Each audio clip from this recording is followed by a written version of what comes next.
អូខេសួស្តីបងប្អូនអរគ្នាបាទឥឡូវនេះខ្ញុំកំពុងតែនៅខាងមង្គលបុរីបាទដែលស្ថិតនៅក្នុងចំការពេញប៉ោះឈើរីរបស់អំប្រុសលួតបាទគាត់ជាកសិករមួយដែលគំរូគាត់ប្រកែដាំមែនតើបាទអញ្ចឹងតំណាំខ្ញុំមករាល់ដងគឺល្អបាទហើយតទៅទៅលើពេញប៉ោះឈើរីនេះក៏វាអាចនិយាយថាយើងអាចទទួលយកបានដែរព្រោះឃើញសាក់ផ្លែបាទអញ្ចឹងតិចពេញប៉ោះទាំងអស់នេះគាត់ចាប់ផ្ដើមប្រមូលផលនឹងបាន400គីឡូហើយបាទអញ្ចឹង400គីឡូនេះប៉ុន្តែជាក់ស្ដែងយើងមើលនៅលើដើមគឺឃើញសត្វផ្លែបាទសត្វផ្លែច្រើនអញ្ចឹងទ្រាំតែមកចប់នៃការប្រមូលផលអាចចូលខ្ទង់2តោនអីហ្នឹងបាទ2តោនអាច2តោនជាងហ្នឹងទៅលើមកលុកនេះដែលគាត់ដាំហ្នឹងបាទអញ្ចឹងនេះបងប្អូនឃើញយើងផ្លែគឺផ្លែខ្លាំងមែនតើបាទហ្នឹងវាមិនមែន2តោននេះមើលទៅបើនៅដើមនឹងបានបាទអាចច្រើនចូល3តោនអីដែរបាទច្រើនមែនតើបាទផ្លែគឺសាក់ផ្លែកាន់ល្អមែនតើបាទមួយស្មែងរបស់វាគឺសត្វតែផ្លែបាទអានេះគាត់បេះជាប្រចាំឲ្យយើងផងបាទបេះរាល់ថ្ងៃជាប្រចាំឲ្យយើង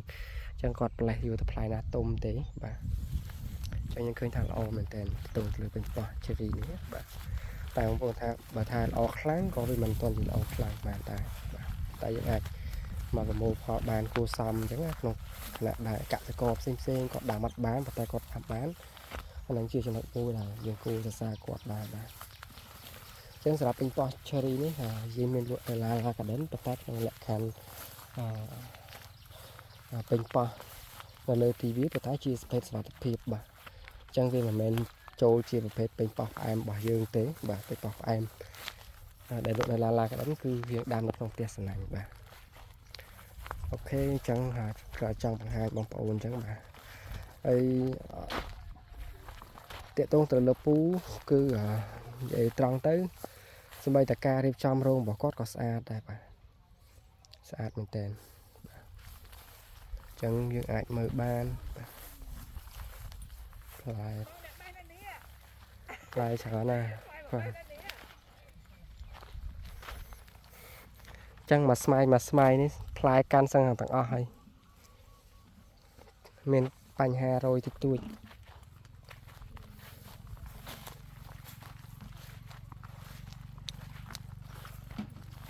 ចឹងបងប្អូនមើលមួយស្មែងនេះផ្លែឡើងពេញបាទពេញឆលមកនេះគឺគ្នាបងប្អូនឃើញពេញល្អមួយស្មែងរបស់វាបាទពេញល្អអានេះឃើញបន្លែនេះគាត់មានបេះខ្លះណាដោយសារគាត់ដាក់បន្លែរាល់ថ្ងៃអូផ្លែបាទ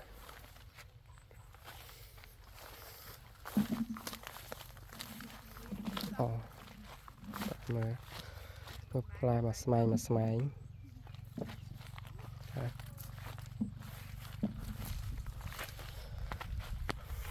ខ្ញុំអត់មានអីច្រើនទេគេគ្រាន់តែចង់បង្ហាញបងប្អូនពាក់ព័ន្ធនឹងពេញប៉ោះ cherry បាទអញ្ចឹងទៅលើពេញប៉ោះ cherry នេះគឺពូជ non you បើសិនបងប្អូនចង់ដឹងពូជគឺពូជ non you បាទពណ៌ក្រហមបាទហើយសម្រាប់ខាង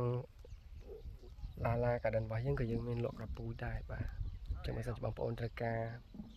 ពេលពូជ non you នេះគឺយើងមានលក់បងប្អូនអាចធ្វើការទិញបានបាទមានចំនួនលក់បងប្អូនដែរហើយបើសិនជាតូនលើបច្ចេកទេសដាំពេញប៉ោះឲ្យផ្សេងយើងក៏អាចមានលទ្ធភាពគ្រប់គ្រាន់ក្នុងការផ្ដល់ដែរដោយសារតែយើងជាអ្នកដាំពេញប៉ោះ cherry តែម្ដងបាទអូខេហើយឥឡូវបងគាត់កំពុងតែចាប់ដើមប្រមូលផលហើយដើម្បីយកទៅឲ្យខាងយើងឡាយើងដឹកទៅហ្នឹងតែម្ដងបាទអូខេមានត្រឹមតែប៉ុណ្្នឹងទេបាទសម្រាប់បងប្អូនដែលតែងតែតាមដានវីដេអូរបស់ខ្ញុំបាទ